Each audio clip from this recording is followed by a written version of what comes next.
Qual é a técnica de argumentação utilizada nos embargos à execução e na impugnação ao cumprimento de sentença?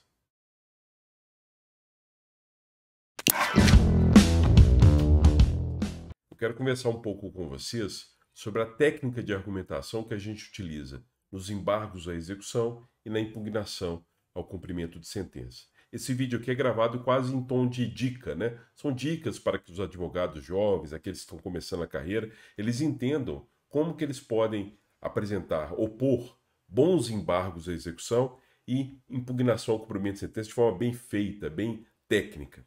Vocês sabem que existem procedimentos de cognição restrita, ou seja, o legislador ele pode pegar algumas ações e restringir aquilo que você pode e não pode alegar em determinada ação. Então, eu já gravei alguns vídeos aqui dando exemplos sobre esse assunto. Por exemplo, na liquidação ao cumprimento de sentença, você só pode discutir o quantum de beato, ou seja, o valor. Você não vai rediscutir aquilo que foi discutido, por exemplo, durante a fase de conhecimento. Na ação de inventário, questões complexas não podem ser discutidas no inventário, tem que ser discutidas em outro juízo ou em outra ação para depois ser ventilada, por exemplo, no juízo de inventário. Os embargos, por exemplo, de terceiro, você só pode discutir a questão da conscrição judicial do bem. É só isso que você pode arguir. Então, o STJ, inclusive, já tem decisões sobre isso, já gravei um vídeo também sobre esse assunto. Então, a lei ela pode restringir, sim, em determinado procedimento, aquilo que você pode arguir.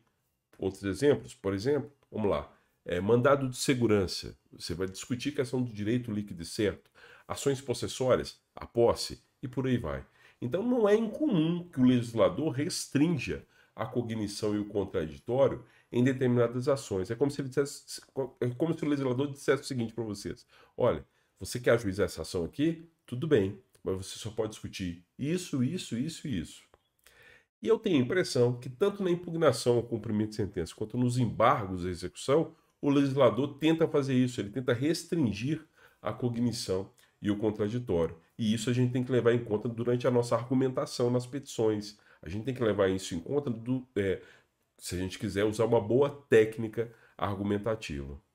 Em relação à impugnação ao cumprimento de sentença e aos embargos à execução, quando a gente pega o Código de Processo Civil e analisa os dispositivos, tanto de um procedimento quanto do outro, nós vamos perceber que o legislador ele tenta restringir também os temas que você pode trabalhar, tanto nos embargos quanto na impugnação. Eu quero, antes de mostrar para vocês quais são esses dois artigos que tentam restringir a cognição e o contraditório nos embargos e na execução, eu quero trabalhar aqui com vocês uma diferenciação entre a impugnação e os embargos. É preciso lembrar que os títulos executivos judiciais estão no artigo 515 do Código de Processo Civil, ao passo que os títulos executivos extrajudiciais estão previstos no artigo 784. É lógico que nós temos legislação extravagante prevendo outros títulos, mas vocês podem perceber que em grande parte do sistema processual brasileiro, a grande maioria dos títulos executivos estão nesses dois artigos, 515 e 784 do Código de Processo Civil. Os títulos executivos judiciais são elaborados quase sempre pelo próprio judiciário. Então, a sentença, o acórdão, a decisão interlocutória, a decisão homologatória de acordo, etc., estão lá no artigo 515.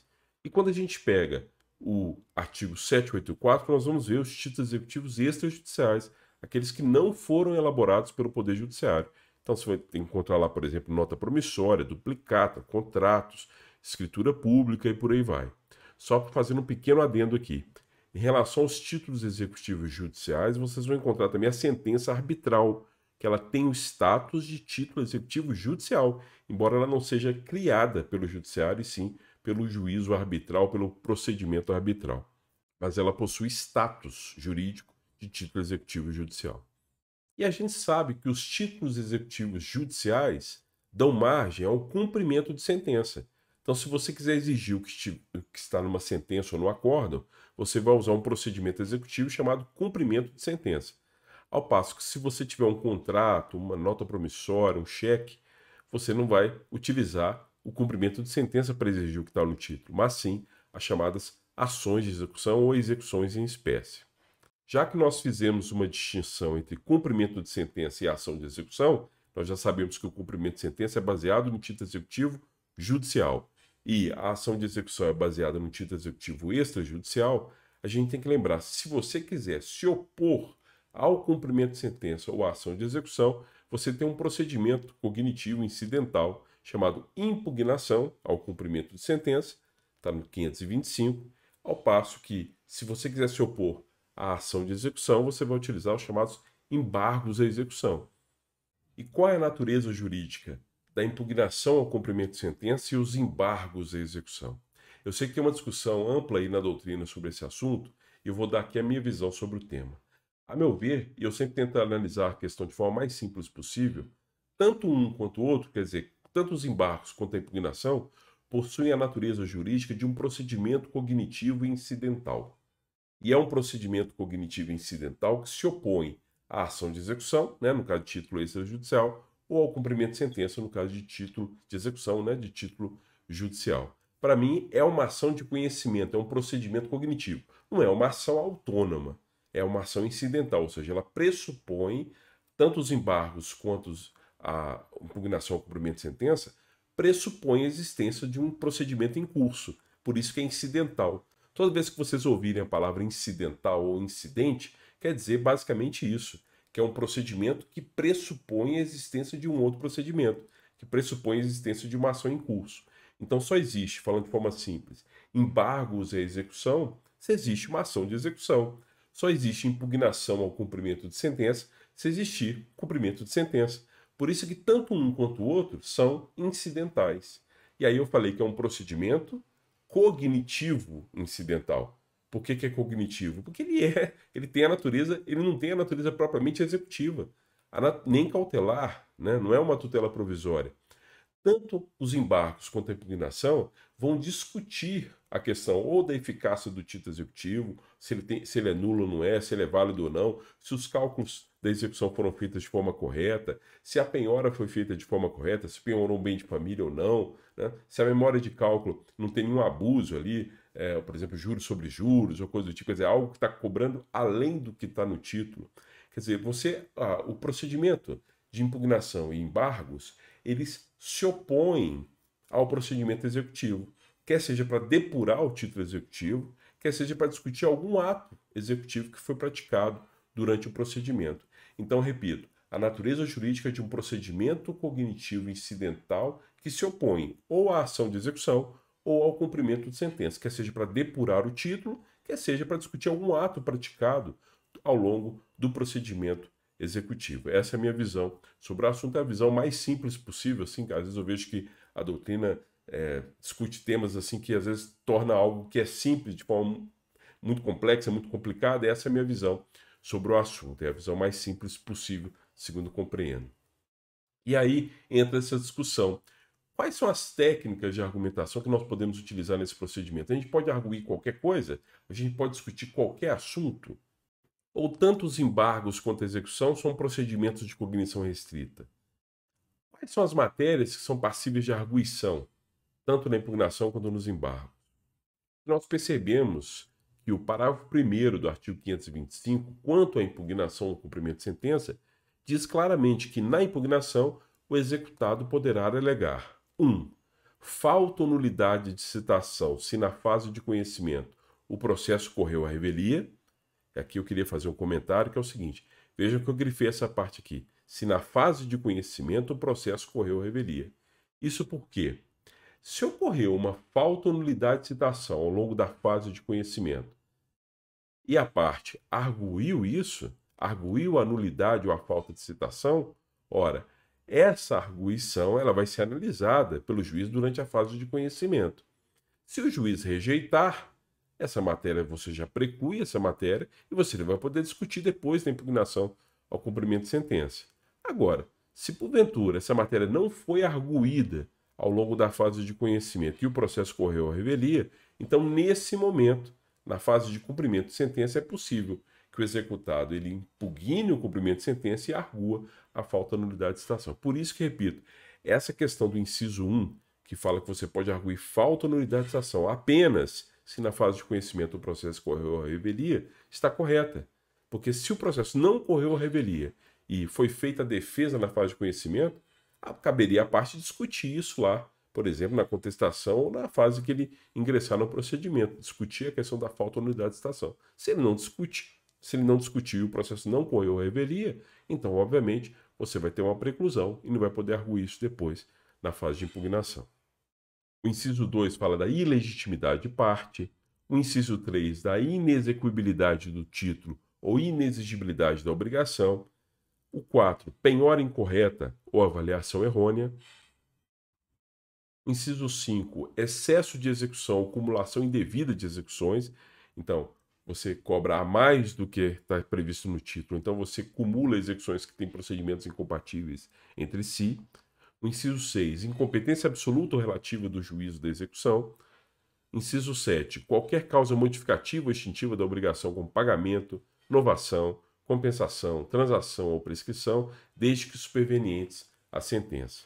Aqui, mais uma vez, quando fala desde que supervenientes à sentença, quer dizer o quê? Quer dizer o seguinte, porque se um desses temas aconteceu durante a fase de conhecimento e já foi arguído lá, obviamente, por conta da preclusão, você não vai poder arguir depois na impugnação ao cumprimento de sentença. E aqui eu coloco uma outra pergunta para vocês.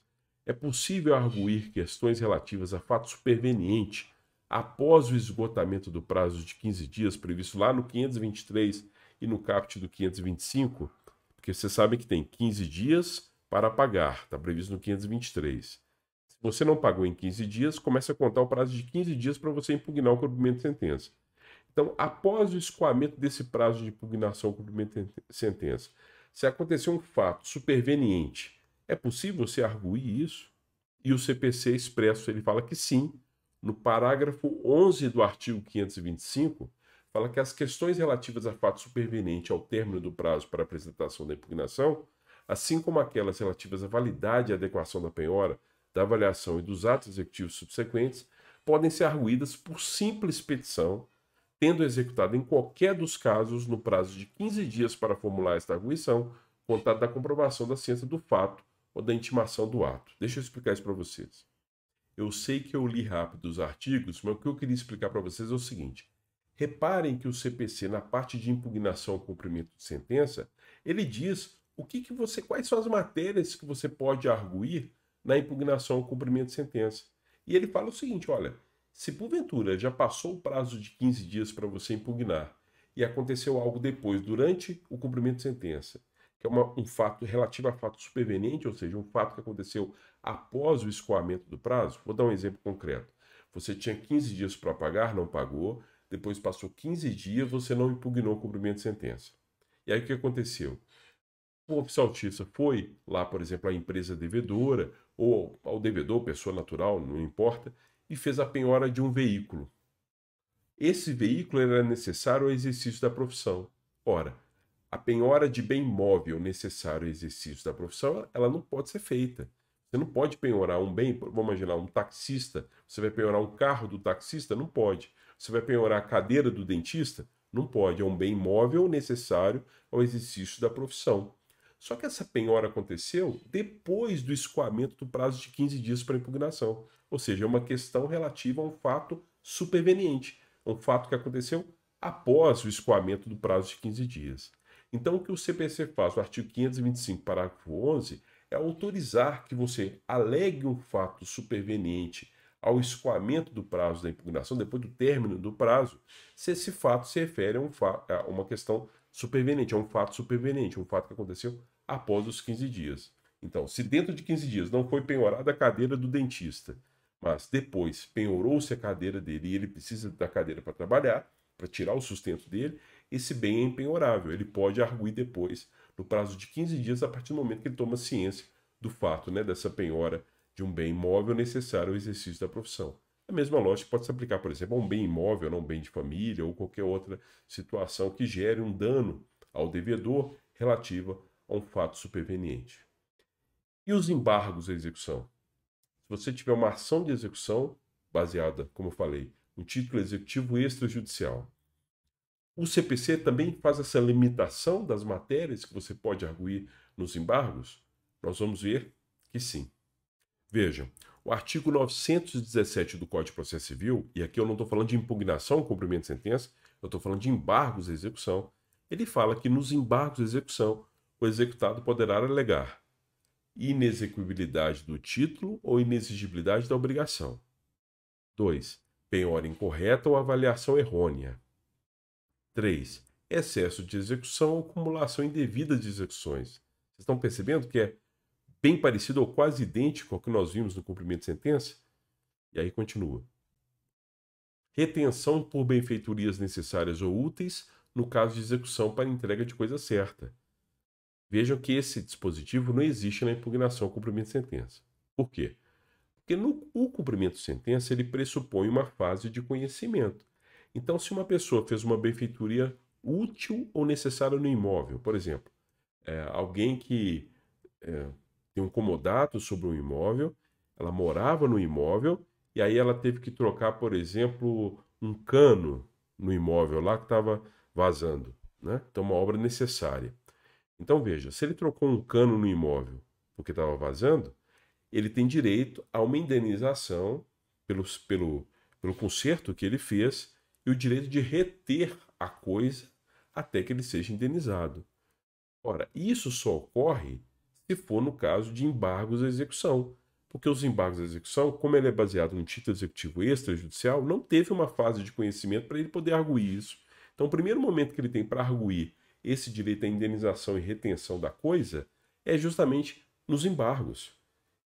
Na impugnação ao cumprimento de sentença, você, diferentemente, teve uma ação antes, teve uma fase de conhecimento antes. E cabe à pessoa que tem direito à retenção alegar isso na fase de conhecimento. Então, repare, na impugnação ao cumprimento de sentença, você não pode alegar retenção por benfeitoria necessária ou útil. Por quê? Porque você tem que alegar isso na fase de conhecimento, não é na impugnação. Ao passo que nos embargos de execução, isso é possível você arguir isso, justamente porque não teve uma fase de conhecimento anterior, porque é baseado no título executivo extrajudicial. Também pode arguir no inciso 5, incompetência absoluta ou relativa do juiz da execução. 6. Qualquer matéria que lhe seja lícito deduzir como defesa em processo de conhecimento. Então, como eu falei, já que não teve processo de conhecimento, ele pode arguir qualquer matéria que ele poderia alegar como defesa na fase de conhecimento. Então, o que eu queria trazer para vocês aqui nesse vídeo, de forma simples e objetiva, quase em tom de dica para os colegas advogados e advogadas, é justamente o seguinte: a lei, ela restringe, ou ela tenta restringir, tanto na impugnação ao cumprimento de sentença quanto nos embargos à execução, as matérias que você pode arguir. Isso não quer dizer, porém, que as matérias passíveis de conhecimento ex officio, por exemplo, as que estão lá na defesa do artigo 337, você eventualmente não possa, dependendo da matéria, arguir também na impugnação ou no cumprimento de sentença. É até possível você cogitar isso na impugnação ao cumprimento de sentença. É até possível você cogitar algumas das matérias dos 337 lá, tanto na impugnação quanto nos embargos de execução. Mas, via de regra, percebam que, fora essas matérias de ordem pública, você vai ter uma restrição cognitiva e de contraditório, tanto na impugnação quanto nos embargos. Então, essa é a dica que eu dou para vocês. A técnica de argumentação que nós vamos utilizar, tanto na impugnação quanto nos embargos, é de adotar uma lógica em que você tem uma restrição argumentativa daquilo que você pode arguir. Pegue esses artigos que eu mencionei para vocês aqui na hora de fazer os embargos e a petição da impugnação ao cumprimento de sentença, coloque ele debaixo do braço, como eu costumo brincar, coloque ele debaixo do braço e use-os como fundamento da impugnação dos embargos. Via de regra, são esses artigos que vocês vão utilizar, fora as matérias de ordem pública, por exemplo, que eventualmente você possa arguir, como as que a gente vê, algumas das que a gente vê no artigo 337. Então é isso. Use esses artigos que eu mencionei para vocês como eixo linguístico da argumentação, como fundamento dos embargos da execução ou da impugnação ao cumprimento de sentença. Um abraço, até a próxima.